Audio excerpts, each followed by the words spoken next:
Is this the dagger?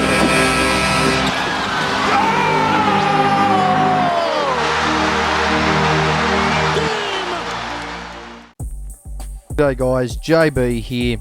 Game 7 of the 2025 NBA Finals is in the books, and the champions of the 2025 NBA season, to the shock of nobody, probably the shock of the distance and time it took to win, but the winner of the 2025 NBA Championship, the Oklahoma City Thunder, getting it done in Game 7, obviously with plenty of question marks around it, obviously with plenty of controversy around it, and as always, injuries proving to be a factor across the playoffs in both conferences.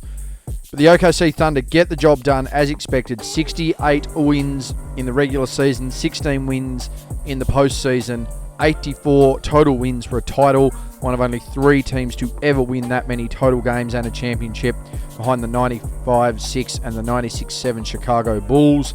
That's a feat in of itself. Good win by the Thunder, 103-91, getting the job done. And the Finals MVP, Shai Gilgeous-Alexander, closing out Game 7. 8 of 27 shooting, 2 of 12 from deep. Not ideal when 11 of 12 from the line though, and had 29 points, 5 rebounds, 12 assists, 1 steal and 2 blocks to go with 1 turnover. A real leader's game. Sure, the shots weren't dropping, but managed to get the ball to the bottom of the net and in the right hands at the right time. On the other side of things, Benedict Mathurin had another nice game off the bench there for Indiana. 24 points, 13 rebounds, 3 assists to go with 2 steals and 3 turnovers. He shot 6 of 14 from the field, 2 of 5 from deep, 10 of 10 from the line for himself.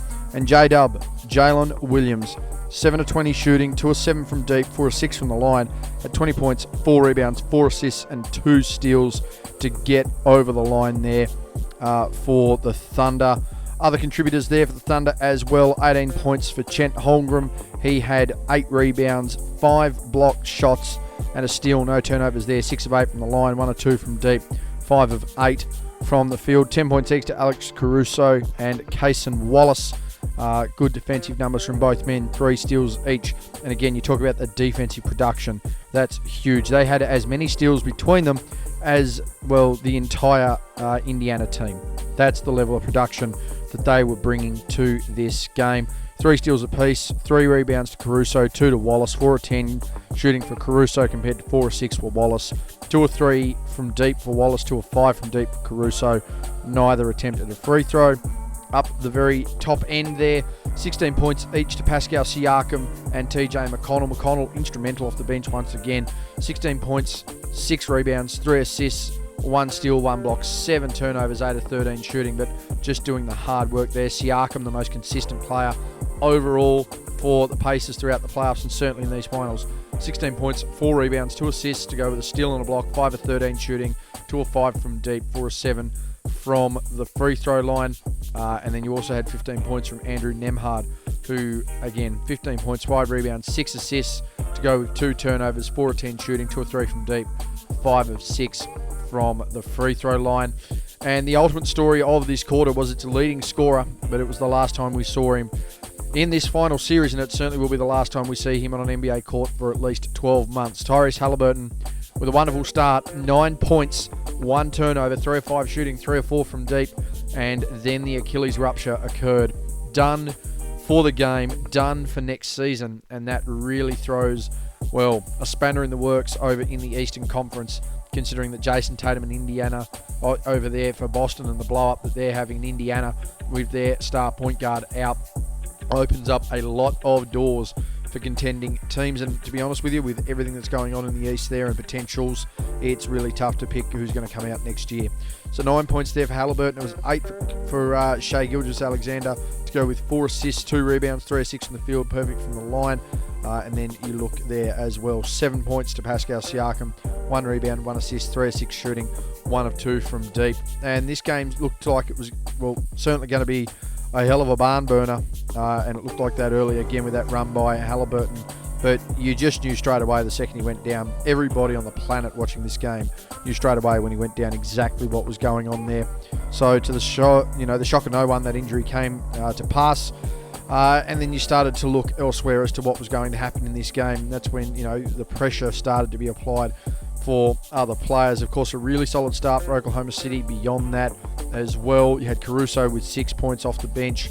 You had a spread of scoring and some defensive presence. They went they had 6 assists on 10 made shots, 10 of 20 from the field, 2 or 5 from deep and 3 or 4 from the line. They won the rebounding battle. They were playing better defensively as well.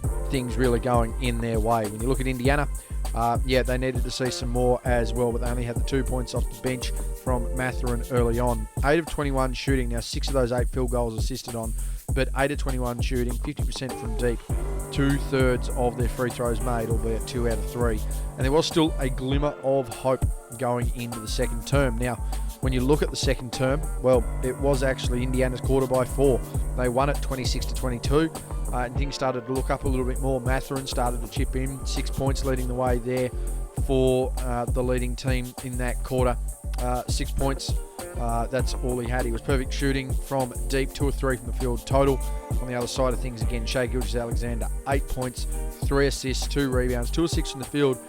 Didn't make a shot from deep, but was perfect from the free throw line. You then factor in as well 5 points going the way of Nemhard, also 5 points going the way of Hartenstein, who was getting some serious minutes. And again, this is where Indiana started to make a bit of a fight back here, and it was only a 1 point game at the half. 48-47 in favour of Indiana. It was just a matter of, hey, are we going to be able to hold on? Are we going to be able to fight through this? Or is something going to capitulate here? And again, you've only got to look at the difference in the bench production. Caruso with another 6 points there. My apologies. 6 points there to Mathurin, 4 points to McConnell, 2 points going the way of Bradley. So the bench picked up in the second term. You've only got to look at the conversion rate as well. Defensively, they were locked in, the Indiana Pacers, 2 blocks to 0. You look at the steal department, it was 3 each. Those extra block shots really proving a point. Assist numbers certainly not too far away for either. And that's probably the one thing that helped Oklahoma City. They were still getting that effective ball movement to try and cash in on shots. 6 of 7 baskets were assisted on for the Thunder, but they did go 7 of 22, so that defense from Indiana really stepping up. Forced Oklahoma City outside, who were 2 of 13 from deep and 6 of 9 from the free throw line. A real turnaround there. For Indiana, though, they're 26 points. They had 3 of 8 baskets assisted, 8 of 17, so they did make more. They did convert better from deep, 4 of 8, and were 6 of 10 from the line. So much of a muchness, that efficiency just coming way more in their favour. Struggled on the boards by comparison. It was an even battle there, but again, that extra defensive possession really locking in. And considering the fact that your leader, your point guard, was no longer on the floor, it was really going to be a matter to see exactly what happened. As we got to the half, as I mentioned, a 1 point lead to Indiana, 48-47. You look at the rebound count, +2 to Oklahoma City. You look at the assist count, it was 12-9, 12 of 17 baskets assisted on compared to 9 of 16 there for Indiana. You look at the steal race there, 6-3, so they were in front there, and Indiana at that point leading shot blocks. Efficiency, though, certainly going the way of Indiana, 42.1% from the field compared to 40.5%. 50% from deep compared to 22.2. Free throws, I mean, everyone will read into it, but OKC 9 of 13 compared to 8 of 13. It was literally 1 free throw difference. You look across the rest of the major factors there, fast break points, much of a muchness, 3-5 in favour of the Thunder. Second chance points in favour of the Pacers, 10-6. Points in the paint coming in favour of the Thunder, though, so they really started to try and utilise their size a little bit more and try and force the issue. It was a matter then exactly what was going to happen in the third term, and it ended up being at one point a 19-2 run stemming from the second quarter, and finished with a 34-20 third period that was all in favour of Oklahoma City. Went on a 9-0 run with around the 7-minute mark, or 7 minutes to go, and they never looked back. Huge quarter for them. Got on top and didn't, well, as I said, got on top and didn't look back. And it was a really big quarter on the other side of things as well. For Indiana, you've only got to look. The leading scorer was, as I look across here, TJ McConnell. He had 12 points, 2 rebounds, 6 of 7 from the field. He was really trying to push the pace. The only problem is the rest of the team combined for 8, and 2 of the starters didn't score, in Neesmith and Halliburton obviously not there, but really unfortunate from that standpoint. The other side of things, Jalen Williams had his best quarter, 9 points, 2 steals, a rebound, 4 of 8 shooting, 1 of 2 from deep. Chen Holmgren really stepping up as well. 1 block shot, 1 rebound to go with 7 points. Perfect shooting for him. All starters scoring there for Oklahoma City, even if it was only 2 for Hartenstein. Shai Gilgeous-Alexander with his 6 still distributing the ball, getting everyone involved. And it was just a run on run. You've only got to look at things as well. When you look at the turnover rate, no turnovers for Oklahoma City, 7 alone for Indiana. The block shots there, 2-0. Steals were 5 and 0. So all of a sudden, Indiana giving up the ball. They're not converting at the same rate. No one's scoring, and they're not playing as good defensively. Was always going to spell disaster. They did try and keep pace though. 4 of 8 baskets assisted on for the Pacers. 5 of 14 for Oklahoma City, but sheer weight of numbers. It just really got on top. The crowd got involved, and I mean, by the time it was three-quarter time, it was really hard to see how they were going to be able to make a comeback here and get in touch Indiana ultimately. Oklahoma City just well and truly in control. 14 of 28 shooting for the Thunder, 5 of 13 from deep, 1 of 2 from the line. Now 14 of 28 shooting compared to 8 of 17 shooting. So, I mean, they went 6 of 11 on the shots, the more possessions that they got ahead of Indiana, so really converting there as well. Pacers 8 of 17 for 47.1%. 33.3 from the field from deep for 2 of 6, and only the 2 free throws for each side, and they made 1 more. That was the ultimate difference from the strike. But this game was ultimately over. It was a big run by McConnell, but it was an even bigger run by Oklahoma City to really shut it out, locking defensively, put on the pressure. When you look at the difference there as well, 16 to 8 points in the paint in that quarter alone, and 18 points given up off turnovers for Indiana. I mean, that's just way unacceptable. Margin of 14. And this game was all but over in the fourth term. Benedict Mathurin, a big fourth quarter, one of the best fourth quarters, certainly in recent finals memory. 16 points, unfortunately. It was 16 of 23 compared to 22 for Oklahoma City. They didn't have the greatest dig-in comparison, but the game was all but over. The Thunder running away winners. As I mentioned, 16 to Mathurin in the fourth quarter. You then had 7 points from Shai Gilgeous-Alexander, 2 assists to go with that as well. Getting to the free throw line, 1 of 8 from the field with 7 points. If you really want to make a point of it, that his quarter in the fourth there was as bad as Halliburton's whole worst game. So sometimes you talk about levels. There's another example. 6 points each to Holmgren and Williams. Not ideal shooting there for Williams at 1 of 5, but we've expected that across the series.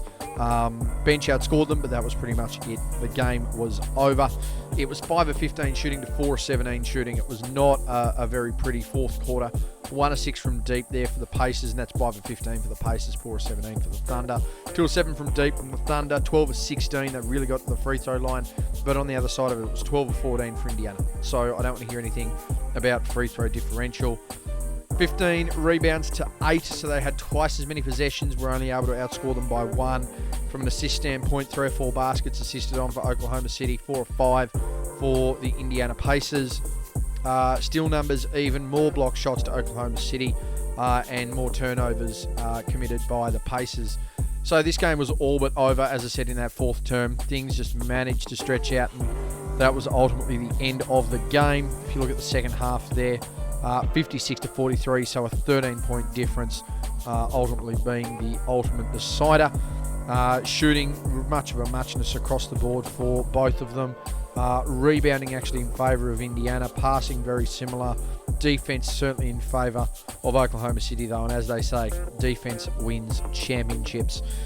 And that's all it wrote for the series and the finals MVP, Shai Gilgeous-Alexander, doing what only Shaquille O'Neal, Kareem Abdul-Jabbar and Michael Jordan have done before him, and that's win an MVP, a scoring title, a championship and a finals MVP all in the same year. Pretty significant stuff. Of course, he does join an elite class of 5 when you consider scoring title and championship, when you head all the way back to the late, great George Mikan. For Oklahoma City, it's a matter of now where they cap this season and what their next steps are. You're looking at a team, 68 wins, 84 for the season, one of 3 individual season teams to do it. How far and how long can they continue that for is the next question. Can they back it up next year? I don't know. The West has had some movers and shakers. The East, that's as open as anything has ever been. It's a matter of who, what, where, when, why, and how over there. But when you look at the draft capital, when you look at the stocks, when you look at the ability to move players and the committedness of these players to this team, it actually is hard to see Oklahoma City not struggling to get back to the finals, struggling to get back to the finals next year. I think they can do it. They would have to go in as early season favourites, there's no doubt about it. But in saying that, I thought Boston could potentially repeat too. And with injuries, they've managed to bust up an entire squad, and they are going to be a completely different looking lineup in 25-26. Anyway, guys, that's been me. That's my review for Game 7 of the 2025 NBA Finals. We will have some content throughout the off-season, generally historical content, and I'll try and get an update out on my all-time 50 greatest players. Anyway, guys, that's been me. I'm out.